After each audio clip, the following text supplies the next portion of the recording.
નમસ્કાર, અજોડ આવાજ ન્યૂઝમાં આપનું સ્વાગત છે। મહત્વના સમાચાર મળી રહ્યા છે। આબુ રોડ રિકો પોલીસની મોટી સફળતા, માવલ ચોકી પરથી લાખોનો ગેરકાયદેસર દારૂ ઝડપાયો।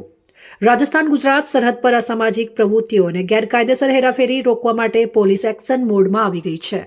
તાજેતરમાં જિલ્લા પોલીસ અધિક્ષક ડોક્ટર પ્યારેલાલ શિવરણના ચુસ્ત નિર્દેશો હેઠળ આબુ રોડ રિકો પોલીસે માવલ ચોકી પર કડક નાકાબંધી દરમિયાન દારૂની હેરાફેરીનું મોટું નેટવર્ક ઝડપી પાડ્યું છે।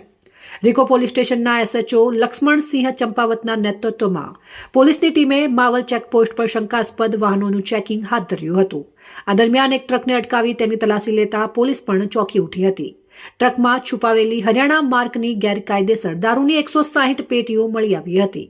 પોલીસે લાખો રૂપિયાની કિંમતનો દારૂ અને ટ્રક મળી કુલ લાખોનો મુદ્દામાલ જપ્ત કર્યો છે। આ મામલે પોલીસે એક આરોપીની ધરપકડ કરી કાયદેસરની કાર્યવાહી હાથ ધરી છે। પ્રાથમિક તપાસમાં જાણવા મળ્યું છે કે આ જથ્થો રાજસ્થાનના માર્ગે ગુજરાતમાં સપ્લાય કરવાનો હતો। સરહદી વિસ્તારમાં દારૂબંધીના કડક અમલ માટે પોલીસની આ કામગીરીને પ્રશંસનીય ગણાવવામાં આવી રહી છે। હાલમાં પોલીસ પકડાયેલા આરોપીની ઝીણવટભરી પૂછપરછ કરી રહી છે, જેથી આ કૌભાંડમાં સંડોવાયેલા અન્ય મુખ્ય સૂત્રધારો સુધી પહોંચી શકાય।